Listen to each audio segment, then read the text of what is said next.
గత 10 సంవత్సరాల కాలంలో మీరు సరిగ్గా ఇవ్వక, ఫీజులు కట్టక, సర్టిఫికెట్స్ రాక, వాళ్ళ ఎగ్జామ్స్ ఫర్దర్ స్టడీస్ కానీ లేదా ఎంప్లాయీగా అప్లై ఏదైనా ఉద్యోగ నోటిఫికేషన్స్ వచ్చినప్పుడు అప్లికేషన్ పెట్టుకోవడానికి కూడా సర్టిఫికెట్స్ లేక ఇబ్బంది పడ్డ రోజులు కూడా ఉన్నాయి అధ్యక్ష. 2014-15లో బీఆర్ఎస్ ప్రభుత్వం వచ్చినాడు. ఇదే కాంగ్రెస్ ప్రభుత్వం మాకు కూడా 2000 కోట్ల రూపాయల ఫీజు రీఎంబర్స్మెంట్ బకాయిలు మాకు పెట్టిపోయారు. ఆ రోజు 2000 కోట్లు బకాయిలు పెట్టిపోతే మేము ఆ రోజు చెల్లించాం. మేము మీలాగా బకాయిలు పెట్టిపోయారు మేము ఇవ్వము అని అనలేదు అధ్యక్ష.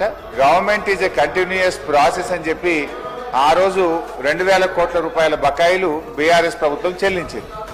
ఇక రెండో విషయం అధ్యక్ష, బీఆర్ఎస్ హయాంలో అసలు ఫీజు రియంబర్స్మెంట్ ఇవ్వనే లేదు, జరగనే లేదు అనేటువంటిది పూర్తిగా సత్యదూరమైనటువంటిది.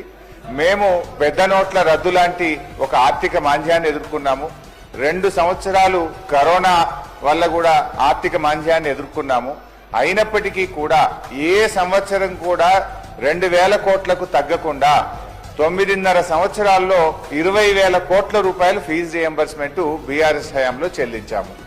సో మా రిక్వెస్ట్ వల్ల కూడా ఇవాళ కాలేజీలు, డిగ్రీ కాలేజీలు, జూనియర్ కాలేజీలు ఇప్పటికే రాష్ట్ర వ్యాప్తంగా మూతపడ్డాయి అధ్యక్ష. సగానికి సగం మూతపడ్డాయి అధ్యక్ష.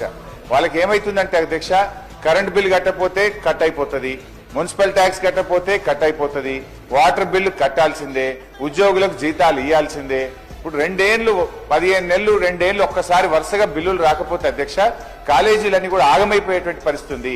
ఫైనల్ ఇయర్ స్టూడెంట్స్ కు సర్టిఫికెట్లు రాక పిల్లల విద్యా సంవత్సరాన్ని కూడా కోల్పోయే పరిస్థితి.